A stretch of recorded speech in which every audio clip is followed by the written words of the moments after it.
मैं अपनी साड़ी का पल्लू ठीक करते हुए दरवाजे के बाहर खड़ी थी। शाम का सूरज धुंधला पड़ रहा था, पर मेरे दिल में एक अजीब सी धड़कन तेज होती जा रही थी। आज पहली बार मैं अपनी बहू के घर, उसके मायके वालों से मिलने जा रही थी।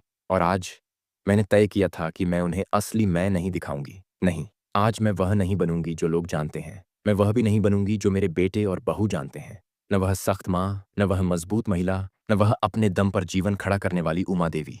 आज मैं एक गरीब, सीधी-सादी, भोली माँ की तरह जाऊंगी। एक ऐसी माँ जिसे दुनिया ने रौंदा हो, जिस पर भगवान की मार हो और जिसकी आवाज़ दूसरों के शोर में दब जाती हो। क्यों? क्योंकि मैंने सुना था, मेरी बहू प्रिया के घर वाले अमीरी पर नाज करने वालों की लिस्ट में आते हैं। और जो लोग अपने पैसे पर इतराते हैं, वे अपने सामने किसी सीधी, भोली, मासूम स्त्री को देखकर जो असल रंग दिखाते हैं, वह किसी भी सजाए हुए शब्दों से ज़्यादा सच्चा होता है। मैं सच देखना चाहती थी, और सच्चाई पाने के लिए अक्सर इंसान को खुद को छोटा दिखाना पड़ता है, क्योंकि लोग बड़े के सामने नकाब पहने रहते हैं, पर छोटे को देखकर अपना असली चेहरा दिखा देते हैं। मैंने अपनी पुरानी साड़ी की तहें एक बार फिर देखीं। 350 की होगी, साधारण, फीकी गुलाबी, बस इतनी कि किसी को लगे कि मैं जैसे बस किसी भी तरह गुजारा कर रही हूँ। यह वही साड़ी थी जो मैं सालों पहले सब्जी लेने पहनती थी, जब मेरे पास समय की कमी और सपनों की भरमार हुआ करती थी। मेरे पास पैसे की कमी कभी नहीं रही, पर सम्मान, वह हमेशा कमाया है, खरीदा नहीं। ऑटो वाले ने हॉर्न बजाया। मैं धीरे से बैठ गई। कहाँ चलना है माई? उसने पूछा। मैंने बहू के घर का पता बताया और चुप होकर बैठ गई। पर मेरा मन चुप कहाँ था। दिल में जैसे दो आवाजें चल रही थीं। एक कह रही थी, उमा, ऐसा रूप धरने की क्या जरूरत है? तुम जैसी हो वैसी ही जाओ, सिर ऊंचा रखकर। दूसरी आवाज मुस्कुरा रही थी, नहीं, आज लोग जैसे होते हैं वैसे ही दिखेंगे, और सच हमेशा छिपे रूप में अच्छा लगता है। ऑन्टो धक्कों से भरपूर सड़क पर चल रहा था। हर मोड़ पर मुझे अपने मन का झुकाव और साफ सुनाई पड़ रहा था। बहू प्रिया अच्छी लड़की है, मेरे बेटे को संभालती है, घर को भी। पर उसके घर वालों के बारे में बातें कुछ ज्यादा ही सुनने में आई थीं। कभी उन्होंने कहा कि लड़के वालों ने दहेज नहीं मांगा, इसलिए उन्हें लगा कि शायद लड़के वालों की हैसियत ज्यादा नहीं है। कभी उन्होंने इशारों में अपनी बेटी के स्टैंडर्ड की बातें की। कभी प्रिया की माँ ने मजाक में कहा था, हमारी बेटी कहीं भी नहीं जाएगी, उसे हम अच्छे घर में ही भेजेंगे। मेरे बेटे ने हंसकर टाल दिया था।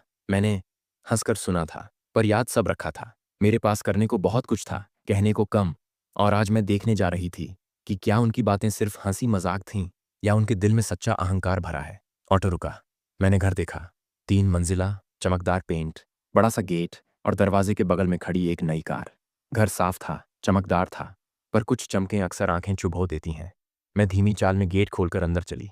डोरबेल दबाई। कुछ सेकंड बाद दरवाज़ा खुला। एक औरत मेरे सामने आई, गोरी, भारी गहनों से लदी, आंखों में थोड़ी तेजी और होंठों पर ज्यादा मिठास। ये शायद प्रिया की माँ थी, सरोज। अरे आइए आप, उमा जी। उसने एक ऐसी मुस्कान दी जो स्वागत से ज्यादा निरीक्षण लग रही थी। मैंने हल्की मुस्कान दी।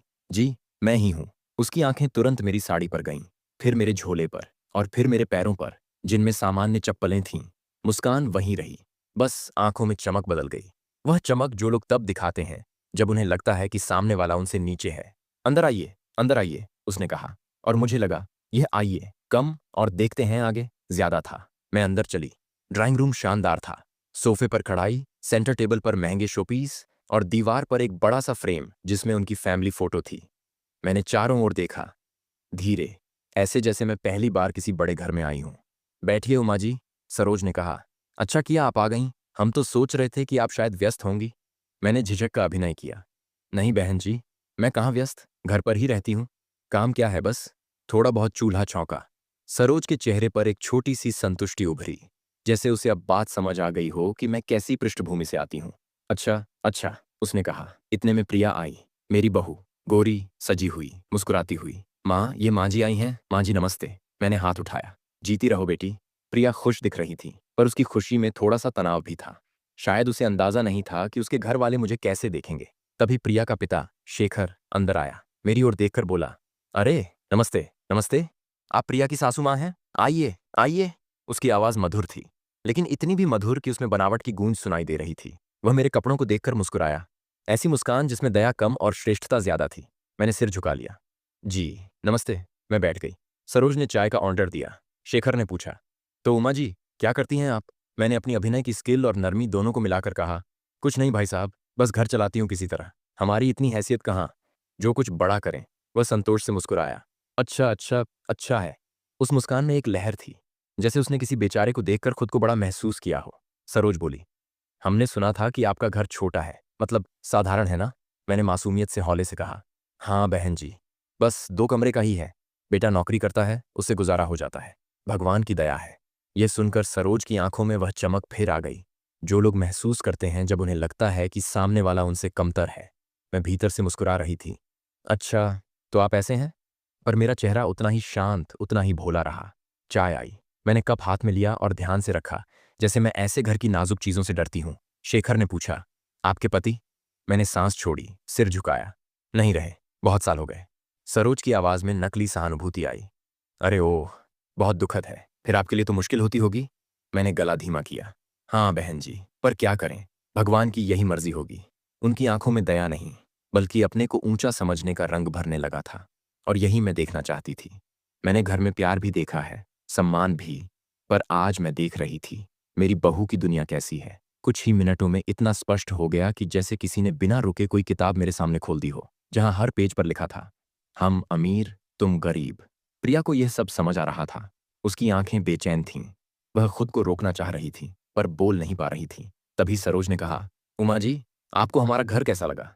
मैंने वही पुरानी भोली मुस्कान दी। बहुत अच्छा है बहन जी, मेरे तो किस्मत में ऐसे घर कहाँ। सरोज ने फौरन कहा, अरे नहीं नहीं, ऐसा क्यों कहती हैं? वैसे प्रिया के ससुराल में जगह थोड़ी कम होगी, पर कोई बात नहीं। लड़की जहां भी जाए, हम उसे खुश ही देखना चाहते हैं।